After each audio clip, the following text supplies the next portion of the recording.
The old mansion had stood for centuries, its grandeur slowly being consumed by the passing of time. The once manicured lawns now lay overgrown with weeds, and the sound of rustling leaves whispered secrets to the wind.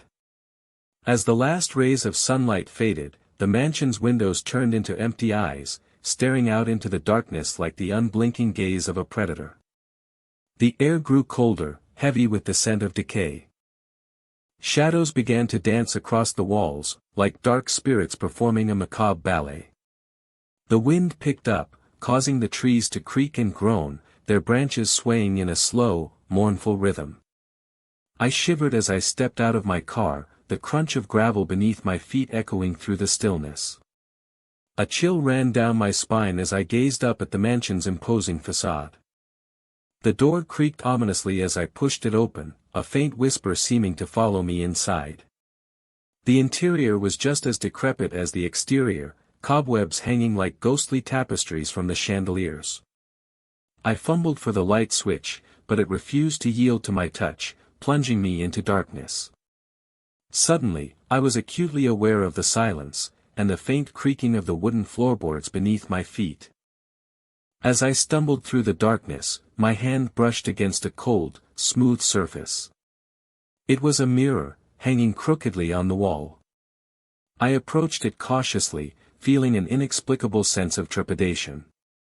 As I peered into its glassy expanse, I saw my own reflection staring back at me. But something was off. My eyes seemed darker, my skin paler, and my hair appeared to be tangled with leaves. I spun around, wondering if someone was playing a prank on me, but I was alone. The mirror seemed to be reflecting an image that wasn't quite me. I turned back to the mirror, my heart pounding in my chest. The reflection began to change, its features shifting like a distorted funhouse mirror. I stumbled backward, tripping over my own feet. I landed hard on the cold floor, the wind knocked out of me. As I gasped for air, I saw the reflection in the mirror begin to distort further, its eyes turning into empty voids. I scrambled to my feet, my eyes fixed on the mirror. The reflection was now a twisted mockery of my own face, its mouth open in a silent scream. Panic set in as I realized I was trapped in this nightmare. The mirror seemed to be calling to me, drawing me closer with an otherworldly power. I tried to turn away, but my feet seemed rooted to the spot. The reflection began to change again, its features morphing into something grotesque and inhuman. The air grew colder still, the shadows deepening into dark, foreboding pools. I felt a presence closing in around me, the mirror's power growing stronger with every passing moment.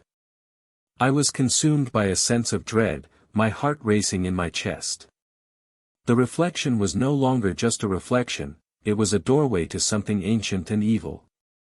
I tried to scream, but my voice was frozen in my throat.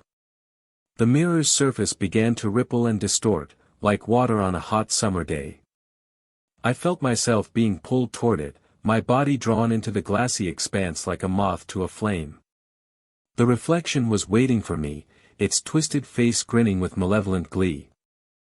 As I was sucked into the mirror, I felt a sense of weightlessness, as if I was floating in a void.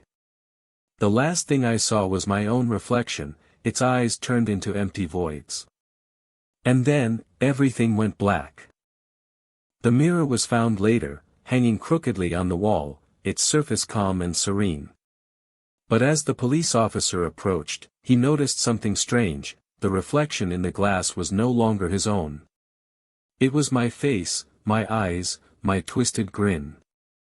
And I was standing right behind him, my presence felt but unseen.